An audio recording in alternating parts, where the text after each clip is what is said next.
എടി മക്കളെ അമ്മയെ വിളിക്കാനാ പറഞ്ഞേ. അച്ഛൻ എന്തൊക്കെയാ പറയുന്നേ?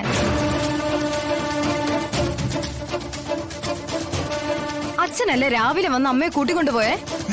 ഞാനോ? ഞാനിപ്പോഴല്ലേ ഇങ്ങോട്ട് വന്നത്.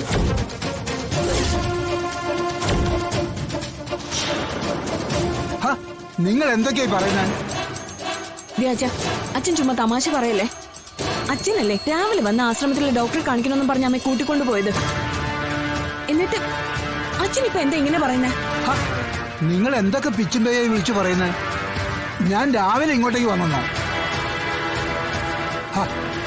ഞാൻ 1-2 ആഴ്ചയായിട്ട് തിരുവണ്ണാമലയിലെ ക്ഷേത്രത്തിൽ ഭജനമിരിക്കുകയായിരുന്നു. ഇനി ഇവിടുന്ന് പാലക്കാടുള്ള മാർക്കണ്ഡേയ സ്വാമി ക്ഷേത്രത്തിലേക്ക് പോവുക. ആ പോകുന്ന വഴി ശാരദയും നിങ്ങളെയൊക്കെ ഒന്ന് കണ്ടേച്ചു പോകാന്ന് കരുതി. അതിപ്പോ കുഴപ്പമായോ? അല്ല, ശാരദ ആര് വന്ന് കൂട്ടിക്കൊണ്ടുപോയിന്നാ നിങ്ങൾ ഈ പറയുന്നത്? അച്ഛൻ അമ്മ എവിടെ വന്ന് കൂട്ടിക്കൊണ്ടുപോയത്? അല്ല, നിങ്ങൾ കണ്ടത് അച്ഛനെ തന്നെയാണോ? പിന്നെ ഞങ്ങൾക്ക് ഞങ്ങളുടെ അച്ഛനെ കണ്ടാ തിരിച്ചറിഞ്ഞൂടെ? അച്ഛാ, എനിക്കൊന്നും മനസ്സിലാവുന്നില്ല. ഇവര് പറയുന്നത് അച്ഛൻ വന്ന് ശാരദാമ്മയെ കൂട്ടിക്കൊണ്ടുപോയെന്നാ. അപ്പൊ പിന്നെ അമ്മ ഇതെവിടെ പോയി? അത് എന്നോടാണോ ചോദിക്കുന്നത്? എന്റെ ഭാര്യയെ ഞാൻ നിങ്ങളെ ഏൽപ്പിച്ചു പോകുമ്പോ അവളെ ഉത്തരവാദിത്തോടെ നോക്കേണ്ടത് മക്കളായ നിങ്ങളുടെ കടമയല്ലേ? വേറെ ആരോ വന്ന് കൂട്ടിക്കൊണ്ടുപോയെന്ന് പറഞ്ഞാൽ ഞാനത് സമ്മതിക്കില്ല. എനിക്ക് വ്യക്തമായി അറിയണം എന്റെ ഭാര്യ എവിടെ പോയെന്ന്, ആര് കൂട്ടിക്കൊണ്ടുപോയെന്ന്. അതോ ഇനി അവിടെ നിങ്ങളെന്തെങ്കിലും ചെയ്തോ? കുറ്റം എന്റെ പേരിൽ ആരോപിക്കുന്നോണ്ടാണ് ഞാൻ ഇങ്ങനെയൊക്കെ ചോദിക്കുന്നത്. ഒരാളെ എനിക്ക് വിശ്വാസമില്ല. ഞാൻ അകത്തൊന്ന് കയറി നോക്കട്ടെ.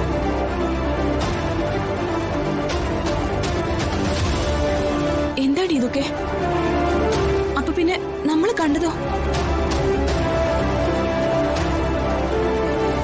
ശാരദാമ്മയെ കൂട്ടിക്കൊണ്ടുപോയത് അച്ഛൻ അല്ലെങ്കിൽ പിന്നെ ആരാ വന്ന് കൂട്ടിക്കൊണ്ടുപോയേ? രോഹിത്തെ, അച്ഛൻ തന്നെയാ വന്ന് അമ്മയെ കൂട്ടിക്കൊണ്ടുപോയേ. ഞാൻ മാത്രമല്ലല്ലോ, വല്യേച്ചിയും കണ്ടതല്ലേ.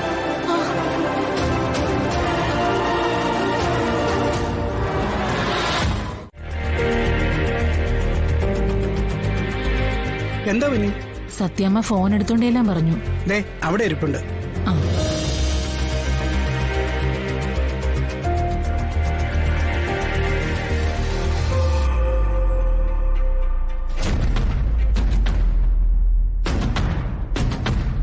സത്യമേ,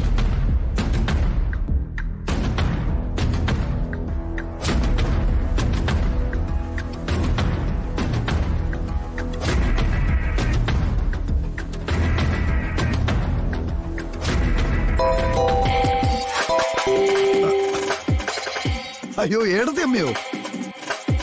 ഇതെന്ത് പറ്റി? പതിവില്ലാതൊരു വിളി.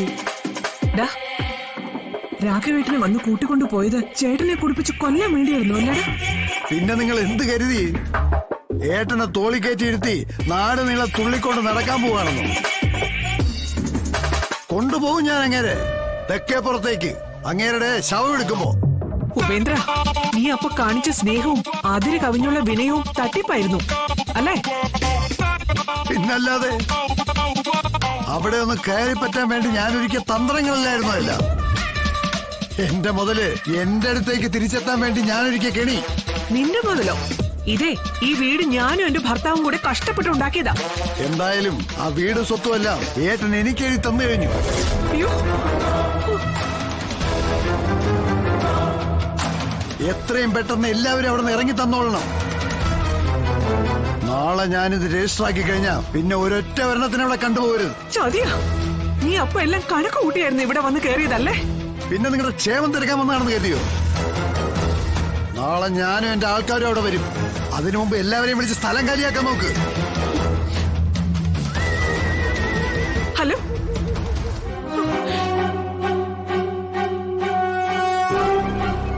പിള്ളേ, ചതിച്ചല്ലോ പിള്ളേ. രാഘവേട്ടനെ കൊണ്ട് എല്ലാം എഴുതി വാങ്ങിപ്പിച്ചു.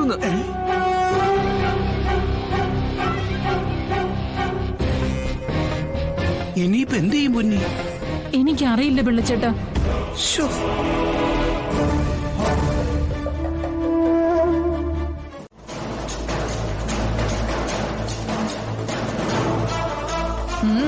എന്താണ് പുതിയ വിശേഷം? ഇനി വിശേഷങ്ങൾ നടക്കാൻ പോകുന്നത് മാണിക്കോത്തെ വീട്ടിലാ. ഞാൻ ചേച്ചി പറഞ്ഞ പോലെ കൂടും കുടുക്കയൊക്കെ എടുത്ത് ശിവന്റെ വീട്ടുപടിക്കലെത്തി. എങ്കിലിനി ഒട്ടും വൈകിക്കണ്ട. നിനക്ക് അവകാശമുള്ള വീട്ടിലേക്ക് അധികാരത്തോടെ കടന്നു ചെല്ലണം. തടയാൻ ചിലപ്പോ അവന്റെ അച്ഛനും അമ്മയൊക്കെ വന്നെന്നിരിക്കും. ശക്തമായി തന്നെ പറയണം, ഞാൻ അവന്റെ ഭാര്യയാണ്, ഞാൻ ഇനി ജീവിക്കേണ്ടത് ഈ വീട്ടിലാണെന്ന്.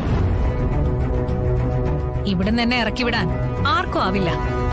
പക്ഷെ അവരടിച്ചു പുറത്താക്കിയാൽ? നീ പെണ്ണല്ലേടി. പെണ്ണെന്ന് പറഞ്ഞാൽ ഞങ്ങൾക്ക് കണ്ണകിയാ.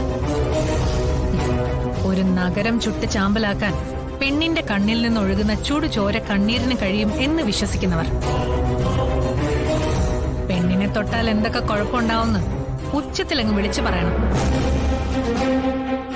എന്നിട്ടും അടങ്ങിയില്ലെങ്കിൽ ഗേറ്റിന് മുന്നിൽ സത്യാഗ്രഹം ഇരിക്കണം. അതിനൊരു കാരണം വേണ്ടേ? ഗേറ്റിന് മുന്നിൽ സത്യാഗ്രഹം ഇരിക്കുന്ന ഏതൊരു പെണ്ണിനും ഗർഭം ഉണ്ടായിട്ടാണോ സത്യാഗ്രഹം ഇരിക്കുന്നത്? നമ്മളങ്ങ് ഇരുന്നാ മതി. ഗർഭവും മറ്റുള്ള കാര്യങ്ങളൊക്കെ ഇവിടുത്തെ മീഡിയക്കാര് നോക്കിക്കോളൂ. കൃത്യം മാസക്കണക്ക് വരെ അവരൊരു ഉളുപ്പും ഇല്ലാതെ വിളിച്ചു പറയുകയും ചെയ്യും. നീ അങ്ങോട്ട് കേറടി കൊച്ചേ.